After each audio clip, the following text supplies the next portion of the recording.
মেয়ের জীবনে বিয়ে হচ্ছে লটারির মতো। যদি আপনার কপাল ভালো থাকে, জীবনসঙ্গী ভালো হয়, তাহলে কিন্তু আপনার জীবনটা একদম সুন্দর হয়ে যাবে। যদি কপাল দোষে জীবনসঙ্গীটা খারাপ হয়, তাহলে পুরো জীবনটা কাঁদতে কাঁদতে শেষ হয়ে যাবে। গুণবতী বলেন, রূপবতী বলেন, মায়াবতী বলেন, যত বতী বলেন না কেন, ভাগ্যবতীর কাছে সবাই হেরে যায়। বাবা অনেক ভালো মানুষ, ছেলের বংশ অনেক ভালো, ছেলে অনেক প্রতিষ্ঠিত, ছেলে দেখতেও অনেক সুন্দর। ডাজন্ট ম্যাটার, বিশ্বাস করেন, ডাজন্ট ম্যাটার।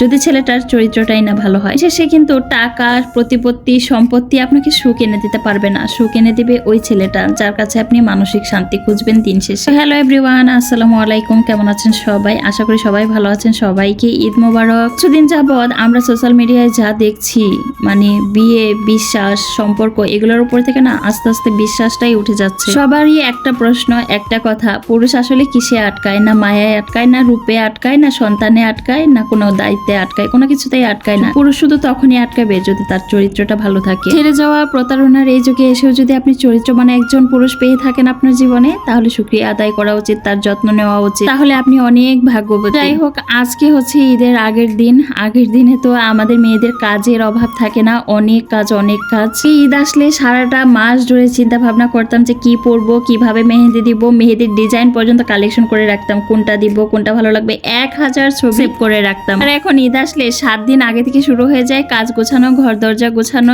ঘর দরজা পরিষ্কার করা, সবকিছু। তো আমি যেহেতু সকালবেলা এত ঘুমিয়ে থেকে উঠতে পারি না, কিছু আগের দিনে রান্না করে রাখার চেষ্টা করি। সকালবেলা মানে একটু গরম করে ওদেরকে নাস্তা খাইয়ে মসজিদে পাঠিয়ে দিই। সবাই এখন পর্যন্ত ঘুমে, আর আমি সকালবেলা ঘুমিয়ে থেকে উঠে একদম রান্না বান্না এই তো শেষ করে নিয়েছি। এখন শুধু সেমাই আর পায়েস এগুলা রান্না হবে, মানে মিষ্টি জাতীয় আইটেমগুলো রান্না হবে। সেটার জন্য দুধটা আমি বের করে নিয়েছি, দুধটা জাল দিয়ে রেখে দিলাম, কারণ মিষ্টি জাতীয় আইটেমগুলো রান্না করতে কিন্তু খুব একটা বেশি সময় লাগে না। ওইটা আমি সকালবেলা উঠেও রান্না করতে পারবো, আর সকালবেলা উঠে ওরা যদি পোলাও খেতে চায়, পোলাও কিংবা খিচুড়ি রান্না করে দিব, তাহলে মোটামুটি সারাদিনের কাজ শেষ হয়ে যাবে। প্রায় 1 সপ্তাহ ধরে আমি পুরা ঘরের কোনা কোনা পরিষ্কার করতেছিলাম, কিন্তু কোনোভাবেই মনে হইতেছিল না যে পরিষ্কার হইতেছে। এক জায়গা থেকে পরিষ্কার করে ভাবি যে সবকিছু শেষ হয়ে গেছে পরিষ্কার করা, অন্য জায়গায় যেয়ে দেখি আরেকটা ময়লা হয়ে আছে। সারাটা সপ্তাহ, সারাটা মাস কিন্তু বাচ্চা কাচ্চা নিয়ে স্কুলে, প্রাইভেটে এগুলো দৌড়াদৌড়ি করতে করতে, মানে আমরা যারা হাউস ওয়াইফ আছি এখন কিন্তু ওয়ার্কিং ওমেনের থেকে কোনো অংশে কম না, মানে দিনের অর্ধেকটা সময় বাহিরেই কাটাতে হয়। কিছু পরিষ্কার করার পরও দেখি লাস্ট পর্যন্ত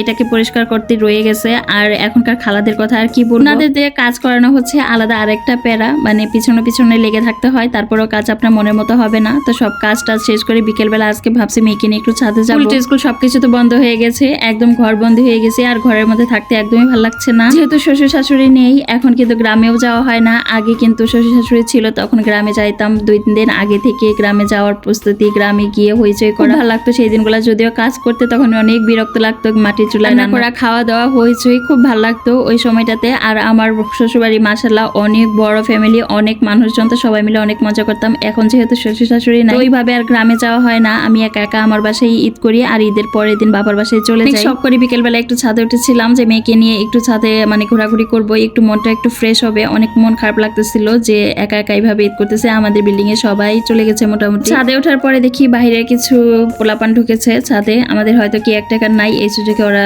ছাদে উঠে গেছে। তো আর ছাদে ঘোরাঘুরি হয় নাই, চলে আসছি বাসায়। তো আজকের ভিডিওটা এই পর্যন্তই। সবাইকে আবারও ঈদ মুবারক, ভালো থাকবেন, আল্লাহ হাফেজ।